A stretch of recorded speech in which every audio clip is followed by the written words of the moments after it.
Senior junior দ্বন্দ্ব নিয়ে বিরোধ, জুনিয়রের ছুরিকাঘাতে কলেজ শিক্ষার্থীর মৃত্যু।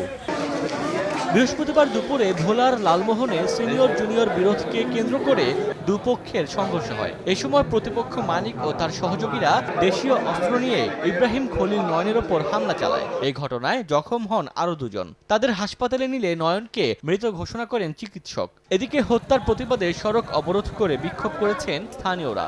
খবর পেয়ে পুলিশ ঘটনাস্থলে গিয়ে পরিস্থিতি নিয়ন্ত্রণে আনে। ছুরি দিয়া পেটের এই সাইডে কোবে মারছে, আর যে খুন করছে তার যেন ফাঁসি হয়। ছেলে অনেক ভদ্র, ওর সাথে মানুষের এইটুক সমস্যার কারণে তো খুন করতে পারে না।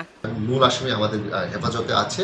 যে ব্যক্তি নয়ন মারা গিয়েছেন তার শ্রুতল সম্পন্ন করেছি এবং লাস্ট পোস্টমর্টমের জন্য পাঠানো হয়েছে।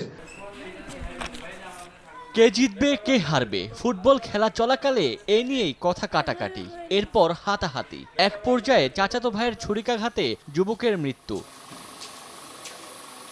পুলিশ জানায় সিলেটের জকিগঞ্জে বুধবার রাত 11:30টার দিকে ইংল্যান্ড ও ডিআর কঙ্গোর ম্যাচ চলাকালে হারজিত নিয়ে আলম হোসেন ও তার চাচাতো ভাই পারভেজ আহমেদের বাগবিতণ্ডা হয়। এক পর্যায়ে পারভেজ ধারালো চাকু দিয়ে আলমকে আঘাত করে ঘটনাস্থল থেকে পালিয়ে যায়। আহত অবস্থায় হাসপাতালে নিলে আলমকে মৃত ঘোষণা করেন চিকিৎসক। এ ঘটনায় অভিযুক্তকে গ্রেফতার করেছে পুলিশ। এদিকে নারায়ণগঞ্জ শহরের জামতলা এলাকায় বুধবার সকালে নিখোঁজ হন মোবাইল ব্যাংকিং এর এজেন্ট মোতালেব। স্বজনরা জানান সকাল 8টায় বাসা থেকে বের হয়ে ফেরেননি তিনি। পরে ফতুল্লা থানায় সাধারণ ডায়েরি করা হয়। বৃহস্পতিবার সকালে রাস্তার পাশে তোশকে মোড়ানো অবস্থায় মোতালেবের লাশ উদ্ধার হয়। হত্যাকাণ্ডে জড়িতদের শনাক্তে কাজ চলছে বলে জানিয়েছে পুলিশ। ওমর ফারুক, সময় সংবাদ।